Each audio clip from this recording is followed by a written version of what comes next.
Today we're gonna talk about chapter 7, okay, about grammar. We will not talk about chapter number 6, which is morphology, because you are familiar with morphology, you have studied, so it is not included. Here we have this example, the lucky boy or the lucky boys. Okay, you know that the which is functional, you know what is functional, what is lexical, what is derivation. You have studied derivational and inflectional, okay, lexicals, etc. Just this is simple introduction. However, when we have not accounted for the fact that these words can only be combined in a limited number of patterns. We recognize that the phrase "the lucky boys" is a well-formed phrase in English, but the following two phrases are not all well-formed. So today we are talking about grammar, about what is grammatical and what is ungrammatical, whether phrases or sentences. Okay. So for example, this phrase "the lucky boys" is grammatical. But here, boys the lucky boys the, this is ungrammatical. This is incorrect to use these words in this order. Here, this star means that it is ungrammatical or unacceptable. You see, it is unacceptable or ungrammatical. So you know that we have rules, grammatical rules. When we speak, when we arrange words, we have to what? We have to write grammatical sentences because we are following rules. But this arrangement, this order is unacceptable. Here we have explanation for this. From this example, we can see that English has strict rules. You see, as I told you, has strict rules for combining words into phrases. Strict. For example, the article "the" must go before the adjective "lucky," which must go before the noun "boys." You see, this is the rule. We have a rule which reads that "the" plus adjective plus noun acceptable. So in order to be grammatical, this type of phrase must have the sequence: this article, adjective plus noun, not noun plus adjective, for example. You see?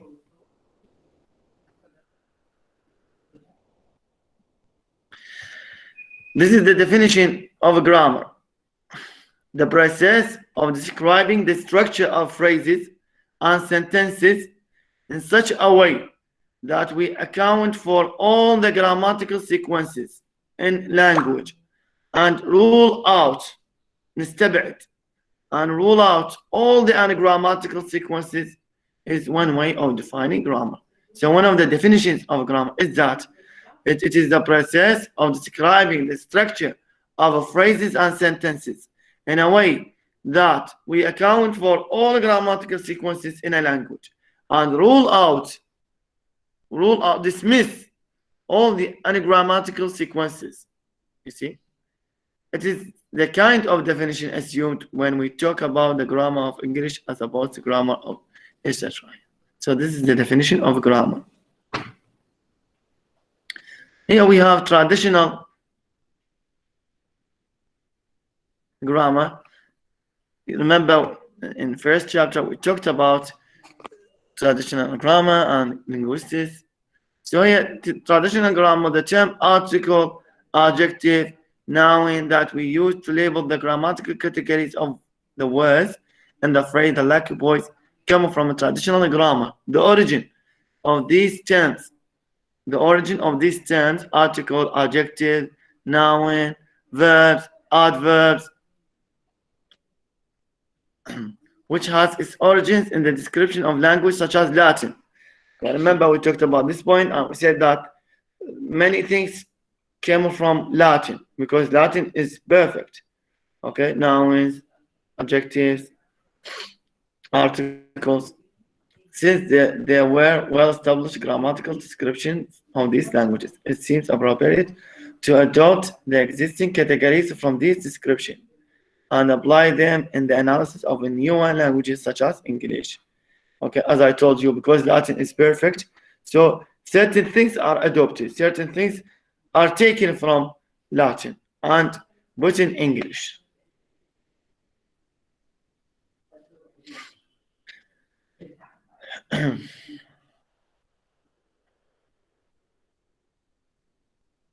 As I told you, it is model for other languages. So here we have these terms. Here we have the best known terms from the tradition are those used in describing the paths of speech. The paths of speech. What are the paths of speech? Here we have the paths of speech. Terms such as adjective, noun are used to label forms in language as their paths of speech or word classes. The technical terms used to describe each part of speech are illustrated in these following examples. You see this example. Here we have the definitions. You have to know what is noun. Okay, nouns are words used to refer to people, boy, or objects, backpack, creatures, dog, places, school, qualities, roughness, phenomena, earthquake, and abstract ideas, love, as if they were all things. These are nouns. Articles are words, an, the. When do we use them? We use them with nouns to form noun phrases, classifying those things. You can have a banana. This is article. When someone asks you what is an, you have to tell him that it is an article, a or an. I will take the apple. That is article. Adjectives are words used typically with nouns to provide more information about things referred to. What is the purpose of adjective? To provide more information. For example, happy people. Happy people. People noun. Happy is what? Adjective. Large objects. A strange experience. You see? These words which are bold are adjectives. Verbs are words used to refer to various kinds of actions. For example, go, talk, stay, behave, involving people and things in events. For example, Jessica is ill and has a sore throat, so she can't talk or go anywhere. These are verbs. I come across them quickly because you are familiar with them and they are easy. Adverbs are words used typically with verbs to provide more information about actions, states, and events. For example, really, very, slowly. Prepositions, harf jar, at, in, on, used with nouns and phrases to provide information about time. For example, at 5 o'clock in the morning.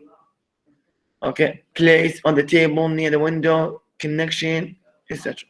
Pronouns, it, they, conjunction, to join. Okay, and, because, when, although, etc. We have this sentence.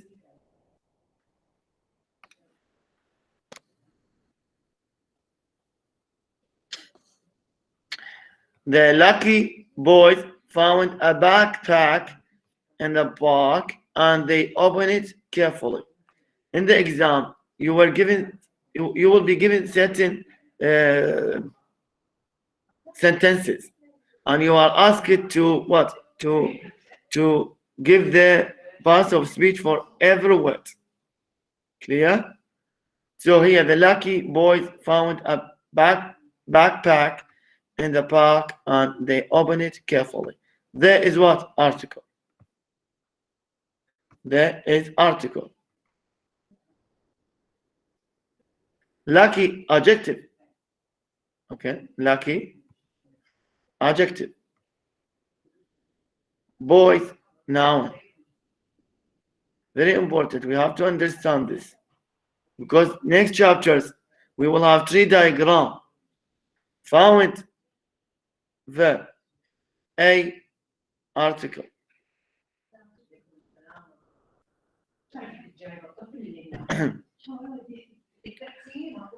Backpack, noun.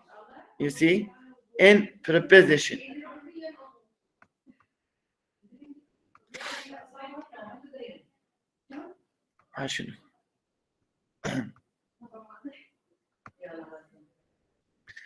The article. Park, noun. And conjunction. They, pronoun. Opened, verb. It, pronoun. Carefully, adverb. Now you know these are parts of speech. Okay? These are parts of speech. Verbs, nouns. Okay, like for example, we want to know this, for example, verb, noun, verb, preposition, noun. You see? These are parts of speech.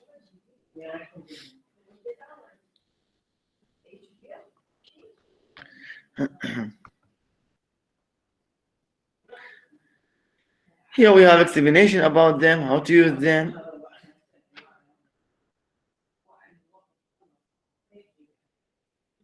Agreement.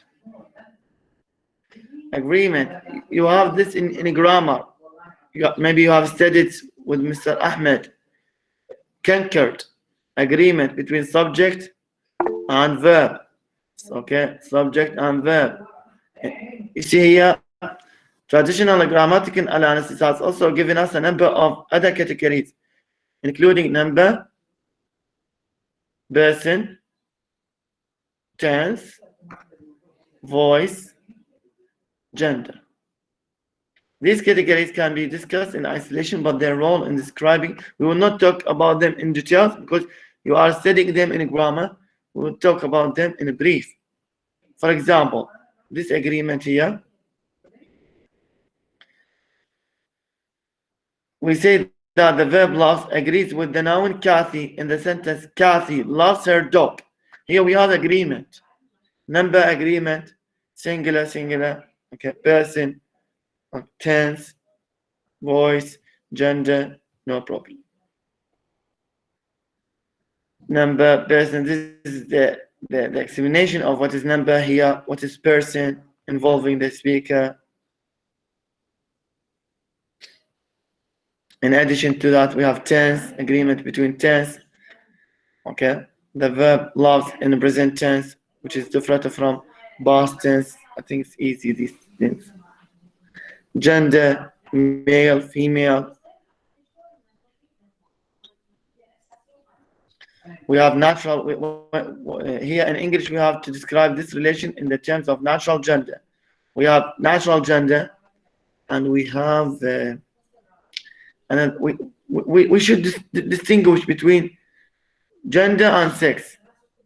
Okay, gender, what is the difference between gender and sex? Who can tell me?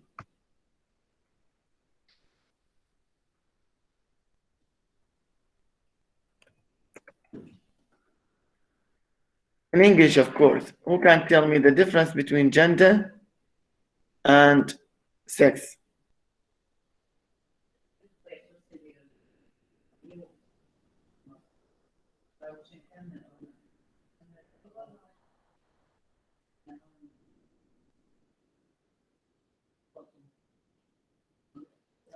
Yes, no one knows the difference between gender and sex?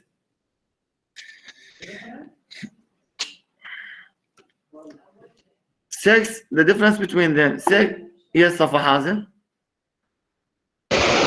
Yes, gender, the kind of a human, her or he or she. Mm-hmm. And the sex is the relationship between he and she. Yes, okay, good. Who else? Who can tell me? Do we have another difference? Yes.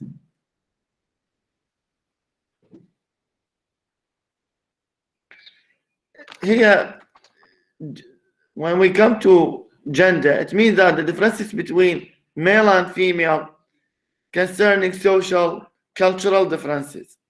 Social and cultural. Sex, it is something biological. The difference between male and female biologically. Okay, so it's something related to biologically. This is when we talk about sex. If you are asked to show the difference between gender and sex, Then both of them in Arabic it means الجنس. You see here, mainly derived from biological distinction. You see here, between male and female, biological distinction. That's why we say natural gender, natural. The agreement between Kathy and her is based on a distinction made in English between reference to female entities, he, she, her. Okay, as your classmate said that just it is difference between he and she, but sex is the difference in the relationship between he and she. Something good. We have grammatical gender. The type of biological distinction used in English is quite different from the more common distinction found in languages that use grammatical gender. Whereas natural gender is based on sex, you see, male and female. Grammatical gender is based on the type of noun, masculine and feminine, as it's not tied to sex. This is grammatical gender. In the latter sense, nouns are classified according to their gender class, and typically articles, adjectives have different forms to agree with the gender of the noun. Yes. For example, here we have example. In Spanish, has two grammatical genders, two masculine and feminine, illustrated by expression el, sol. I don't know whether I pronounce them well in French. I don't speak French, but el, sol, it means the sun, and la, luna, the moon. German uses three genders: masculine, die Monat, the moon; feminine, die Sonne, the sun; and neutral, da Führer, the fire. It means three. The different forms of the articles in both Spanish and German, example, correspond to differences in gender classes. So sometimes we have more than this. Like for example, when we talk about in Arabic, okay, anti, or ante, anti, antum. But in English we have just you.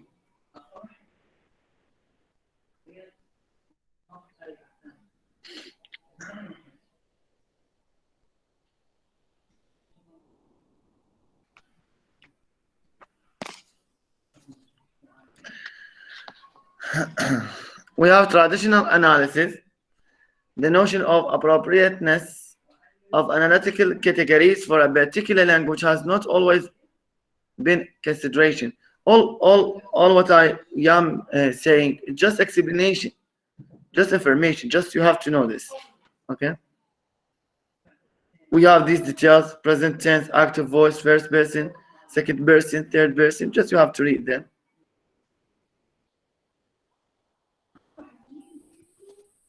And here we have prescriptive approach. Prescriptive approach. You remember prescriptive approach? We talked about prescriptive approach and descriptive. It is one thing to adopt the grammatical labels to categorize words in English. It is quite another thing to go on to claim that the structure of English sentences should be like the structure of sentences in Latin. That was an approach taken by number of influential grammarians, mainly in 18th century, who set out rules for the proper use of language. This view of grammar, okay, this view you see here, this view of grammar as set of rules for the proper use of language is still to be found today and may be characterized as prescriptive. Remember prescriptive approach. They have these two things. You must not spell infinitive, and you must not end the sentence with a preposition. They put rules. If you remember, we talked about them in chapter number 1. You can go to chapter number 1 and see. Okay, we have another view. This is a view which is Captain Kirk's infinitive. Sorry, مو Kirk, هذا Kirk. Okay, here how to spell it infinitive. Okay, the same explanation here.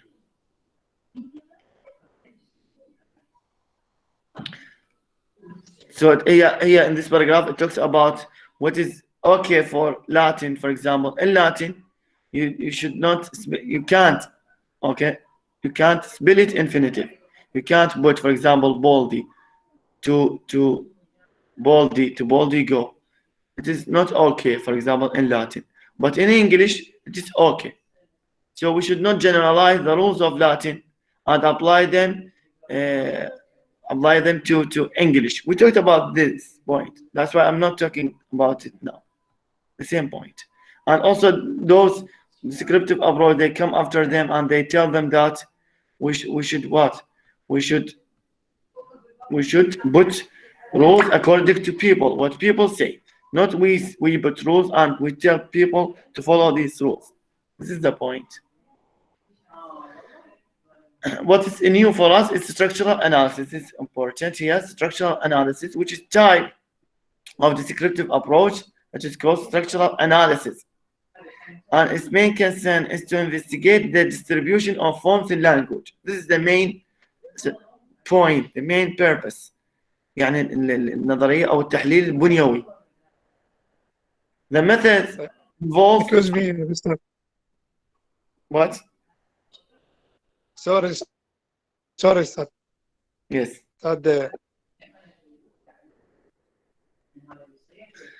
Okay. This method involves the use of test frames. Okay, we use test frames for this method. They have theories. Okay, different methods. One of them is to test frames that can be sentences with empty slots. This is the point of this method. For example, they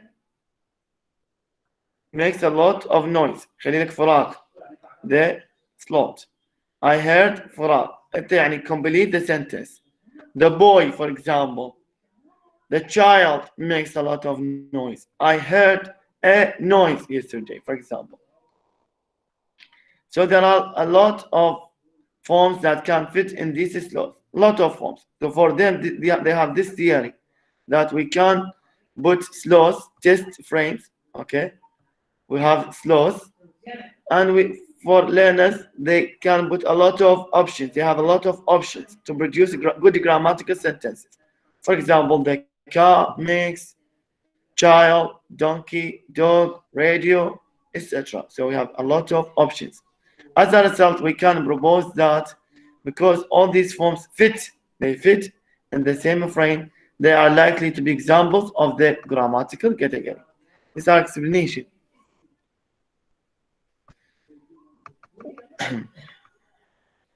The same thing here, you see, the same point. Listen. The same explanation. We have constituent analysis. I hope it is easy for you. I come across them quickly because I think it is easy.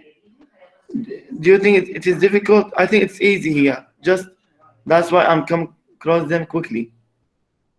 Just you have to put a slot to know that this is verb. For example, when I say you, for you, what can you put here? And this is slot. For example, you, I slot you. This is a structural method. I slot you. What can you put here? Yes, you can tell me to see whether you understand or not. Who can tell me? I slot you. What can you put? Raise your hand, please. If you know. You. Yes, Amir. I like you. Good. Yes, what else, Safa Hazim? I heard you. Good. Yes. Okay, so this is the idea of this method, that you have slots, you can put a lot of words, you have many options, all of them are grammatical here, and everything is okay. Good.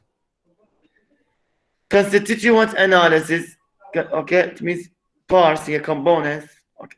An approach with the same descriptive aims is called constituent analysis. This technique, or the technique employed in this approach, is designed to show how small constituents, parts, okay, or components in a sentence go together to form larger constituents. This is the definition.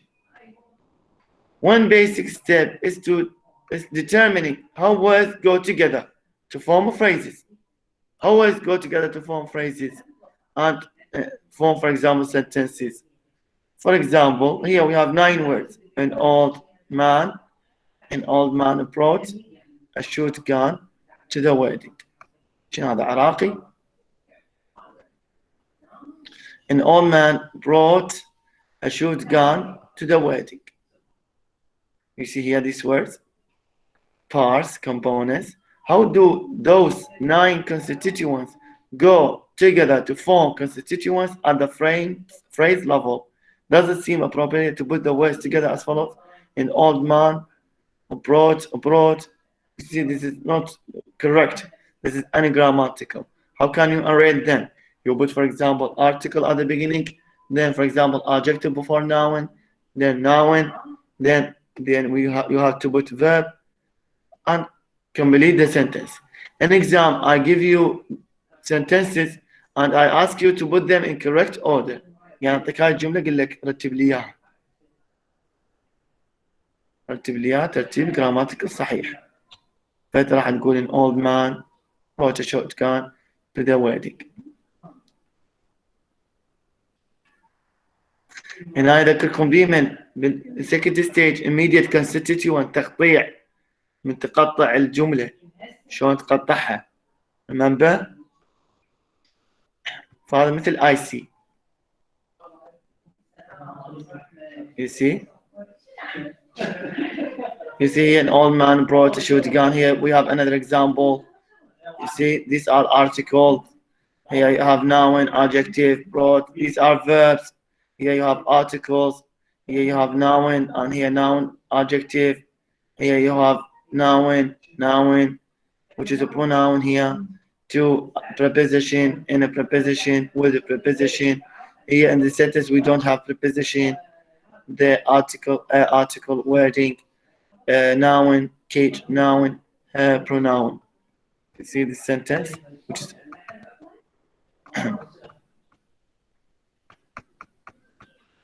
we have label practice sentences. What else?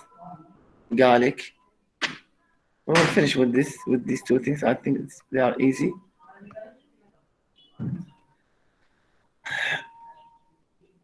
Label and practice. Label and practice sentences. Labeled and practice. We have more than one way. We have more than one method.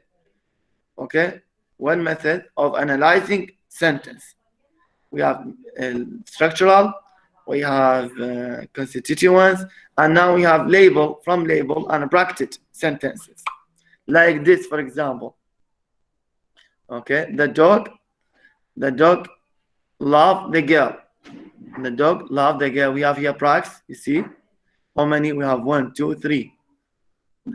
The first one is what? Sorry. The first step is to put a practice حتى تفهمها.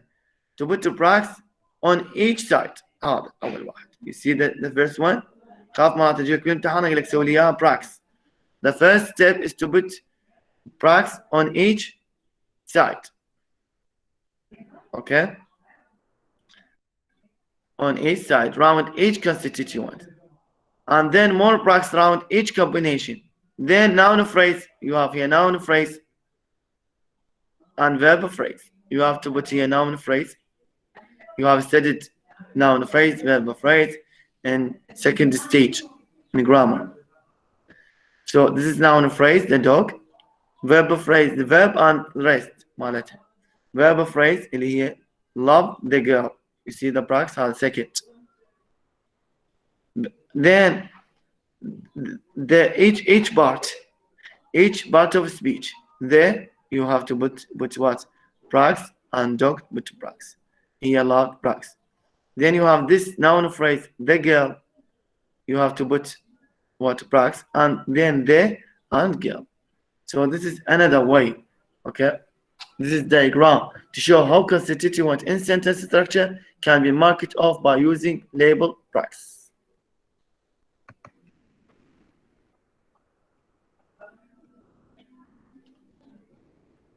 You see, this is the explanation as I explained it here. What is dog, phrase level, verb phrase. We can then label each constituent using these abbreviated اختصارات. ممكن art, article, and noun, NP, noun phrase, verb, okay, V verb, VP, verb phrase, CS, which means sentence. We will need them next chapter, okay, in some details. You see here more details. They are both سمت خلوا المسميات هنا مستعماق. You see sentence. Here NP, noun phrase. VP, as I told you, verb phrase. Okay. Here art, article, and noun, V, etc.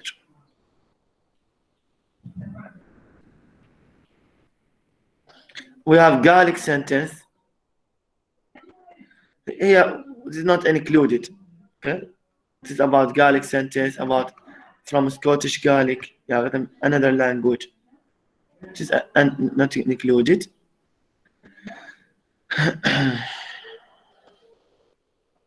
You have the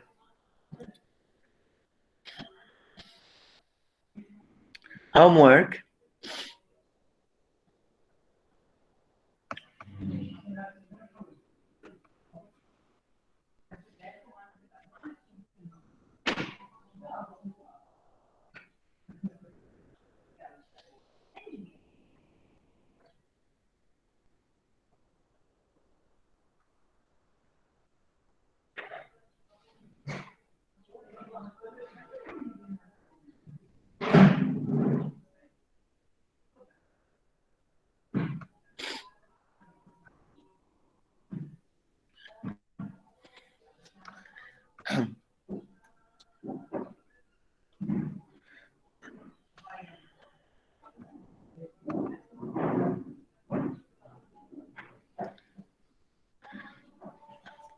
This is your homework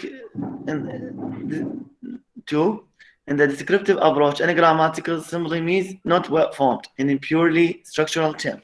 However, the word anagrammatical is also used with more general meaning. Which of the following sentence should be considered anagrammatical in your opinion? جبت العام بالامتحان جبت لهم قلت لهم هذول الجمل من هي من جمل غير نحوية وسوي لي اياها نحوية. Which of these sentences anagrammatical? This is your homework. راح اسوي لكم assignment, homework assignment. These 10, okay. وهم أنا أخلي لكم sentences, okay. أخلي لكم جمل وسوي لي إياها على شكل structural and almost structural analysis اللي هي labeled. سوي ليها label, سوي ليها برقة وترسل ليها. Okay. I will stop recording. If you have any question, please you can ask.